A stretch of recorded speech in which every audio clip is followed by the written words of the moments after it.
O Brasil possui a segunda maior área florestal do mundo. Cerca de 60% de todo o território nacional é coberto por florestas e vegetação nativa. Nesse programa, vamos entender qual a importância da relação entre as florestas e as mudanças climáticas e saber também como o estímulo à agricultura, pecuária e economia de base florestal contribuem para a inclusão social e a geração de emprego e renda, tornando o nosso país líder global de uma economia sustentável e de baixo carbono. Vem com a gente!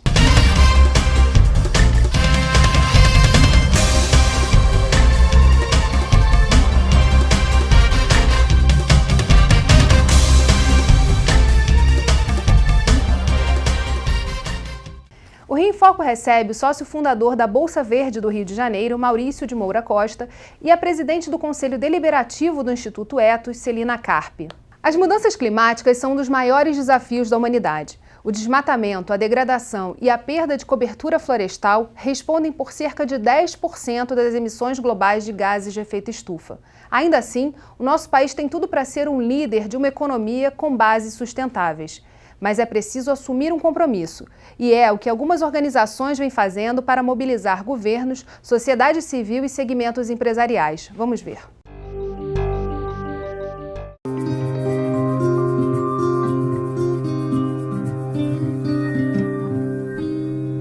O objetivo da coalizão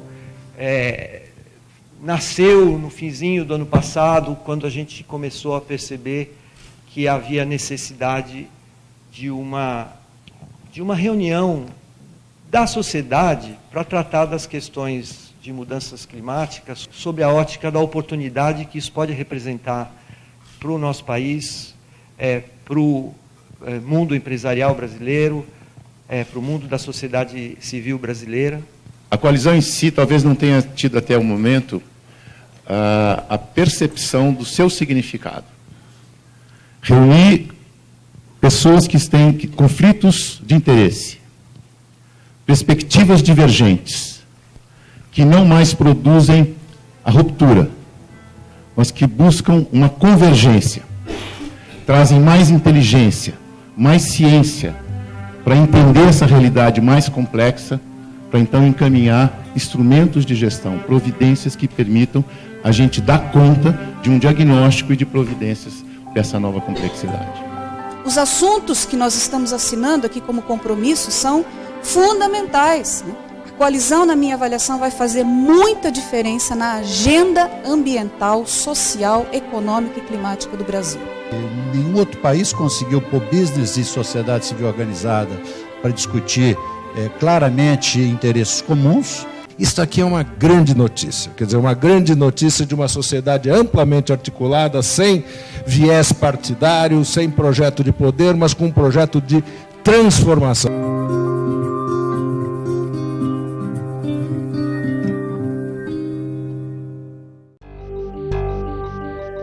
Muito eles já falaram nesse comecinho de conversa, mas o que é essa coalizão? Quais são os principais objetivos e metas a partir do lançamento desse grupo? Geice, a coalizão tem uma visão comum que se torna realidade em 7 grupos de trabalho que atuam. Primeiro, na implementação do Código Florestal, que nós entendemos, quer dizer, essas 120 organizações entendem que é um instrumento de política pública extremamente importante para nós atingirmos as nossas metas de mudança do clima no que tange o uso do solo. A dimensão da bioenergia.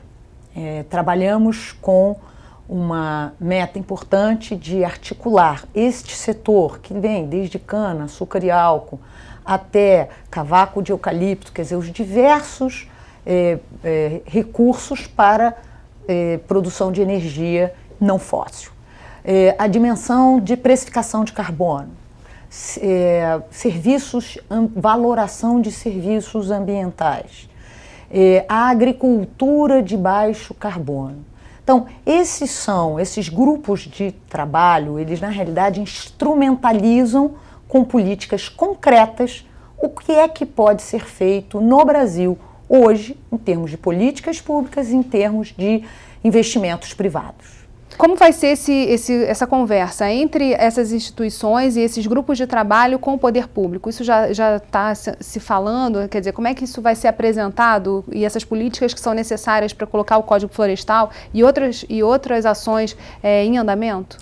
Isso está no nosso DNA, Geise. Desde o início, nosso grande objetivo é colocar atores dialogando. E o poder público é um ator fundamental, seja a nível federal, seja a nível estadual ou municipal.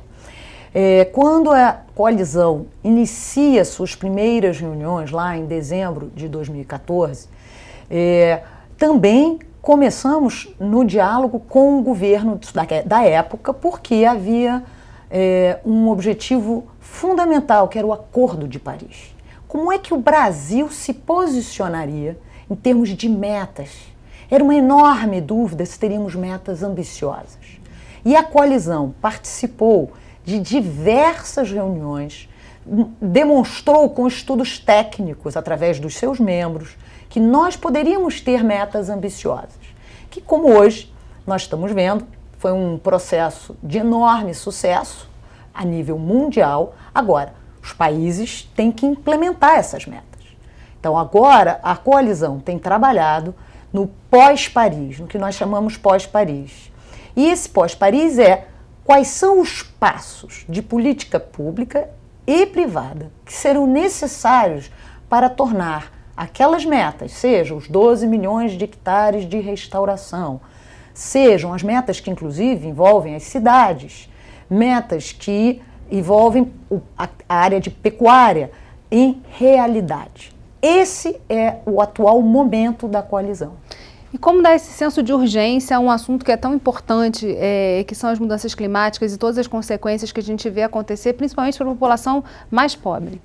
Eu acho que o interessante, como a Celina ressaltou e como a gente viu no vídeo, a força desse movimento é justamente da capacidade de ter juntado numa mesma ambiente de discussão atores os mais diversos com as posturas mais díspares possíveis, desde as ONGs ambientalistas com suas agendas e visões, quanto com o setor industrial e inclusive a agricultura e a agropecuária com visões muitas vezes conflitantes, como a gente viu todo o processo de aprovação do Código Florestal. Foi um processo muito doloroso. A grande força que surgiu da coalizão nesse diálogo, de botar na mesma sala, superar divergências e ter uma pauta comum com propostas muito concretas, como a Celina ressaltou, é que dá à coalizão todo o respaldo e legitimidade de dialogar com o governo, de ter uma visão estruturada, alinhada com diversos segmentos da sociedade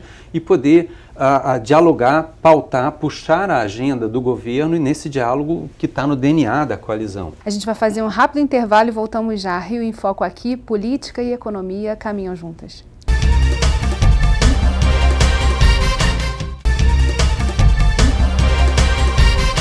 Voltamos com Maurício de Moura Costa e Celina Carpe. 12 milhões de hectares de florestas nativas. Essa é a meta que o Brasil precisa atingir até 2030. Para debater os caminhos e as oportunidades na implementação de projetos de reflorestamento e restauração dessas áreas, especialistas se reuniram em um evento realizado esse ano no Museu da Manhã.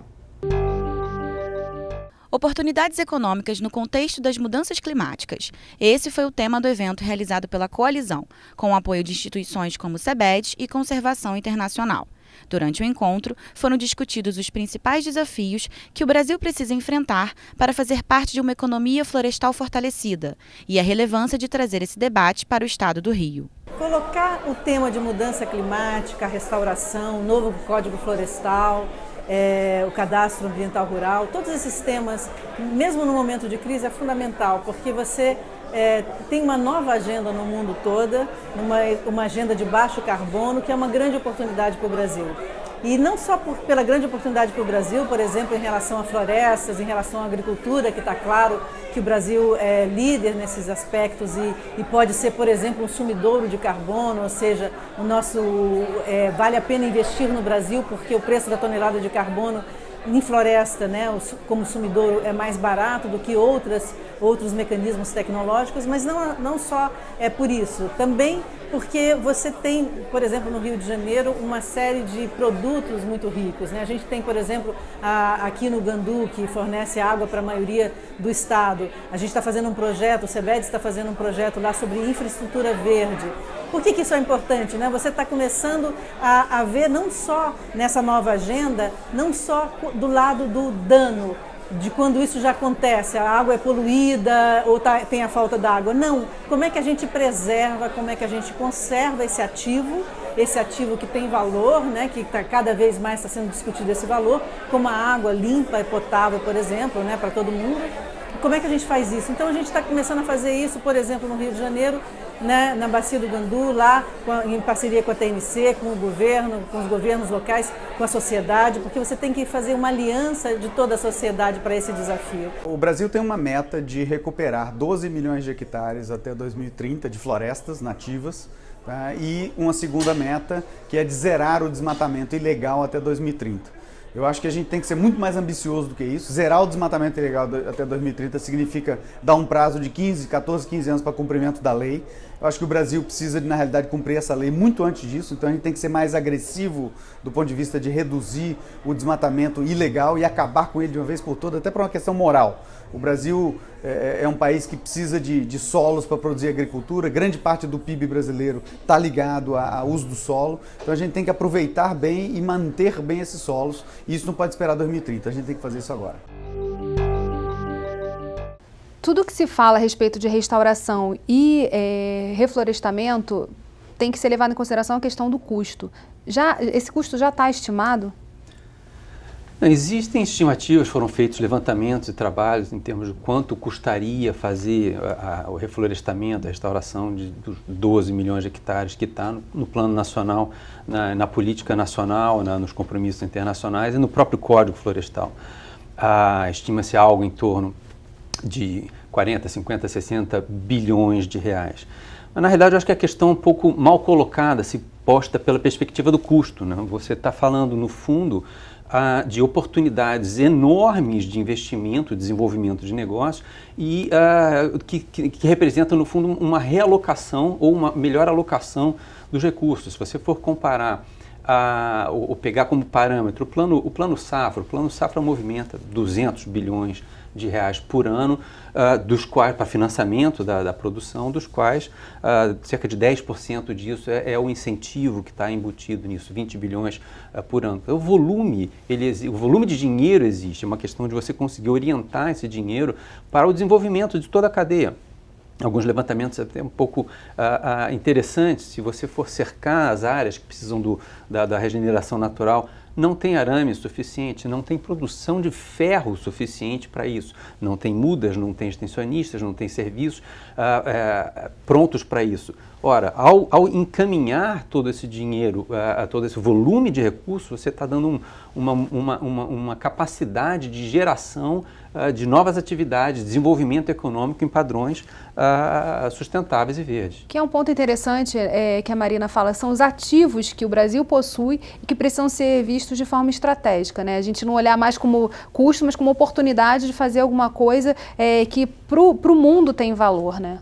Eu acho que o Maurício traz uma visão fundamental para esse futuro que queremos, né? Dá um exemplo do estado do Rio de Janeiro. Já tem um estudo que nos mostrou que cerca de 150 mil hectares serão necessários serem restaurados só para cabeceiras de rio e para preservar a água.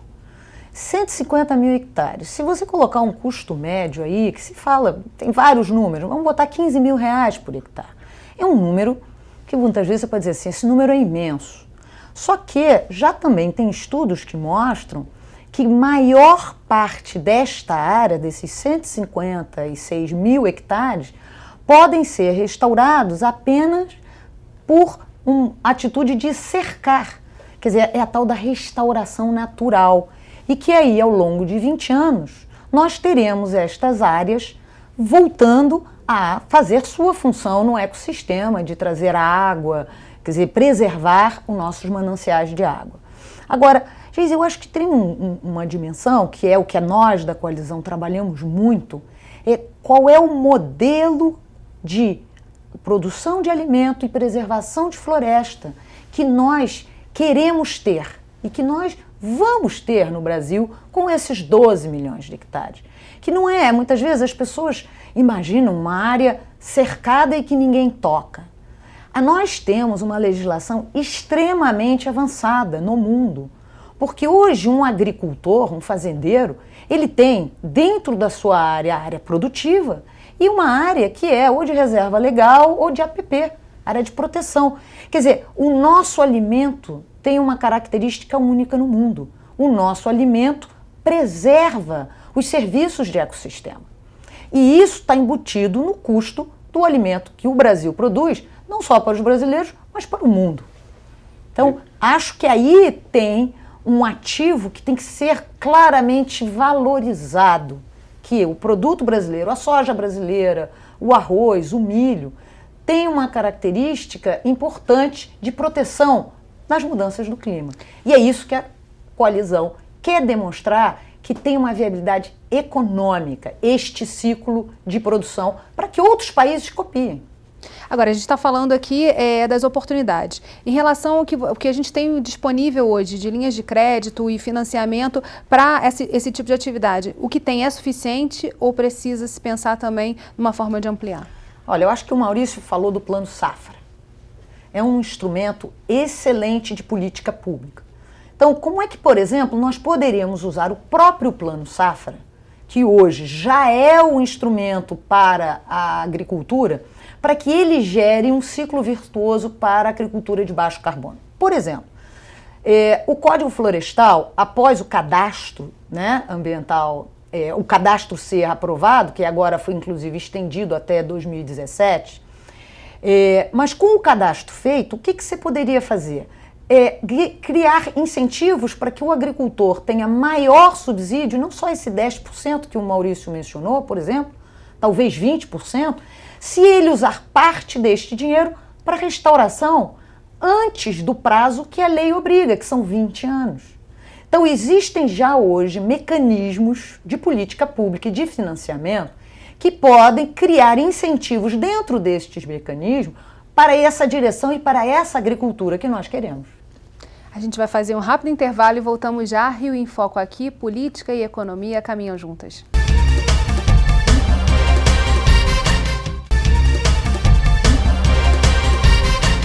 Em abril desse ano, 175 países assinaram o Acordo Climático de Paris na sede da Organização das Nações Unidas em Nova York. Os líderes de Estado se comprometeram a reduzir a emissão de dióxido de carbono a partir do ano de 2020. E um dos papéis da coalizão é mobilizar governos, a sociedade e as empresas a baterem essa meta. A gente está falando de metas que são metas nacionais, mas no que tange ao Rio de Janeiro, que avanços, o que a gente já pode, por onde a gente começa nesse processo? No Acordo de Paris você tem uma coisa que se chama os compromissos nacionais. Cada país apresenta o que pretende fazer para implementar um acordo global.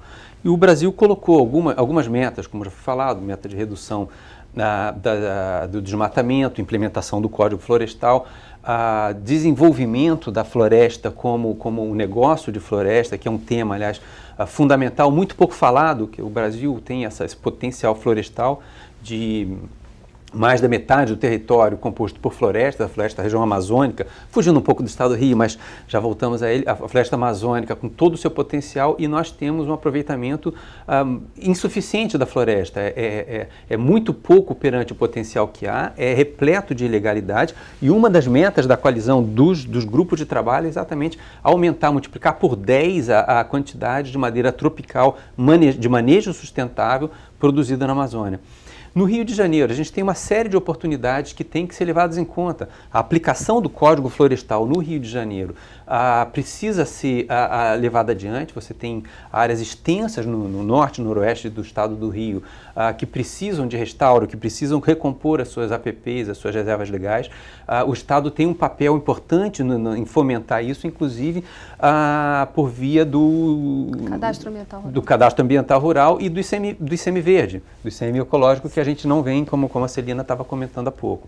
Gente, eu acho que o Rio de Janeiro tem um privilégio. Nós fomos o primeiro estado brasileiro a ter uma estrutura de repasse de ICMS para municípios baseado em critérios de impacto ambiental. Então, por exemplo, o município que diminuísse o seu passivo de saneamento, melhorasse a dimensão do lixo, esses são critérios que até hoje, né, nosso ICMS verde, geram repasses anuais para esses municípios a partir do ICMS. Por que não usar essa estrutura que nós já temos para incluir esse tema do desafio da agricultura integrada, da restauração? E acho que é um sistema que funciona muito bem hoje e já conhecido pelos prefeitos como um instrumento de política pública que deu certo. Agora, as metas de Paris trouxeram um desafio a mais para nós. Nós temos metas de redução de emissão de 2020 a 2030 de toda a nossa economia. Quer dizer, baseado nas emissões de 2005, nós vamos ter que em 10 anos diminuir de forma absoluta 46% das nossas emissões. E aí a pergunta para nós que estamos aqui, empresários do Estado do Rio, como é que isto impacta no nosso negócio? Nós precisamos, a partir de agora, discutir com a Alerj, Firjan, as instituições que planejam e pensam a economia do nosso Estado, quais setores que vão ter que fazer investimentos, que vão dar uma contribuição para essa redução, sem afetar o nosso crescimento econômico. Até porque a gente tem como âncora de desenvolvimento no Estado tanto o petróleo quanto a indústria siderúrgica, por exemplo, que tem grandes emissões, né? Mas esses são duas indústrias que têm grandes emissões.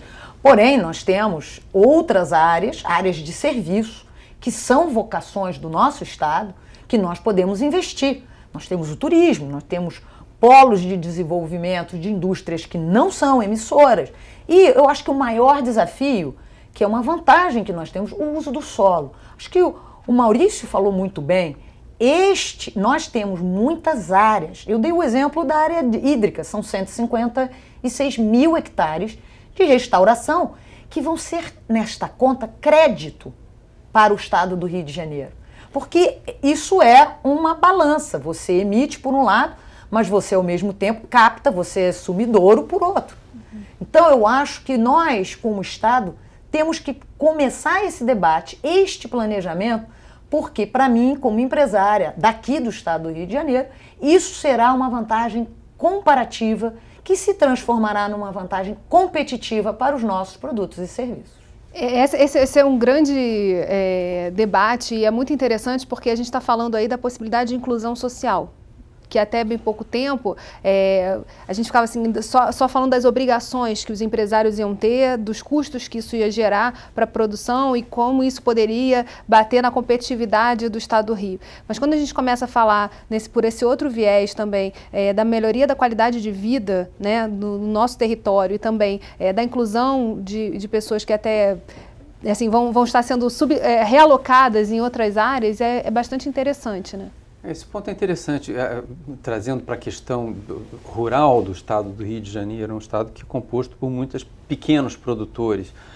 E nós temos uma situação muito, muito singular no Rio. A gente tem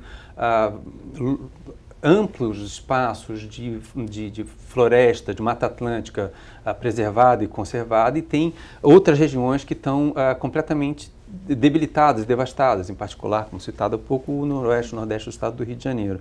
A aplicação do Código Florestal incentivado pelo governo é uma maneira de você valorizar os ativos ambientais do Rio de Janeiro, que é um ponto que a gente já discutiu em outras ocasiões, é um ponto que a gente prega muito, ajudando a conservar a Mata Atlântica no Rio de Janeiro, ajudando a restauração e a compensação de Mata Atlântica em outros lugares do Rio de Janeiro. Isso tudo em benefício de quem? Do pequeno produtor rural que está, muitas vezes, excluído desse processo e que é uma oportunidade de incluí-lo por meio de políticas públicas propositivas. Mas como é que a gente faz isso? Porque o que a gente tem hoje o pequeno produtor, muitas vezes, quando ele, por exemplo, tem que entregar o cadastro ambiental rural, né, e ver a quantidade de mata que ele tem que restaurar, como é que ele fica com aquela dificuldade, ele pensa exatamente no custo. Como é que a gente faz para mostrar também que existe essa oportunidade? Como é que a gente dinamiza esse mercado e amplia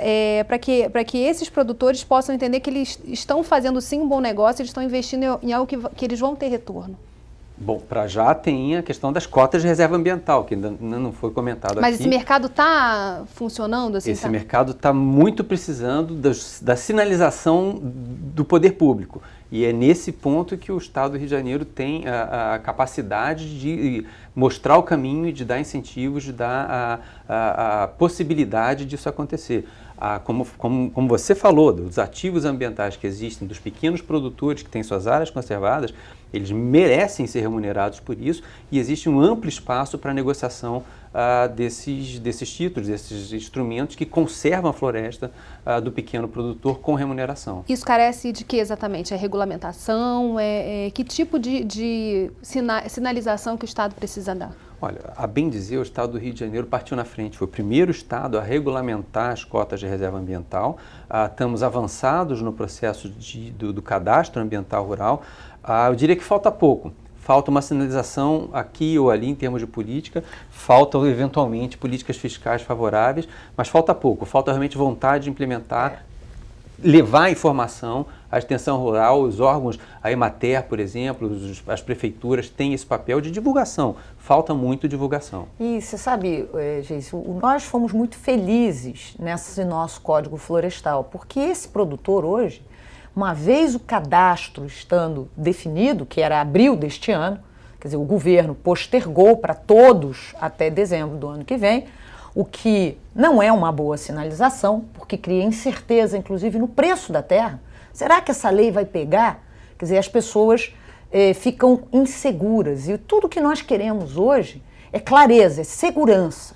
Mas teve só, abrindo parênteses, um aspecto interessante, porque no Rio de Janeiro se respondeu muito favoravelmente a essa questão do cadastro. Isso. E a gente tem até mais do que a área dada de IBGE de área rural já cadastrada. É só uma questão agora de ajuste e da própria secretaria consertar determinados cadastros que não estão feitos de forma correta. Mas até pelo fato, eu acho, de terem levado até o último dia para decidir se ampliar ou não o prazo, se iam abrir um novo prazo, eu acho que as pessoas sentiram que podia ser que naquele momento a lei fosse cumprida e aquele fosse o último prazo mesmo. O que eu acho, Geice, é que os nossos representantes no Legislativo Federal, os fluminenses, têm que colocar essa posição muito clara. O Estado do Rio é contra.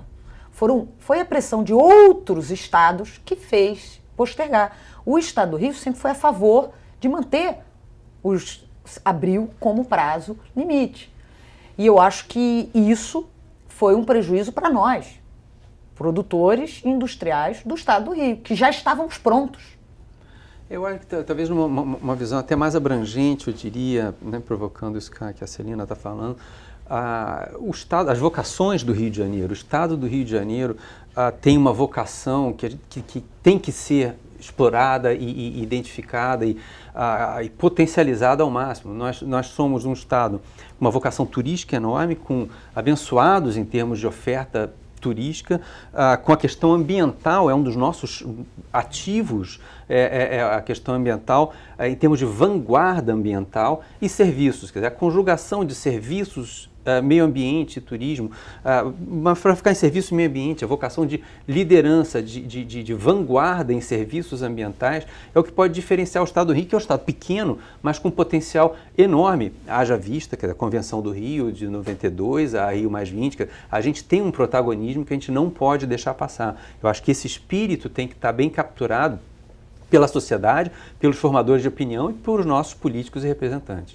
Bem, infelizmente, nosso programa chegou ao fim. Obrigada, Maurício, obrigada, Celina, e obrigada a você que ficou com a gente até agora.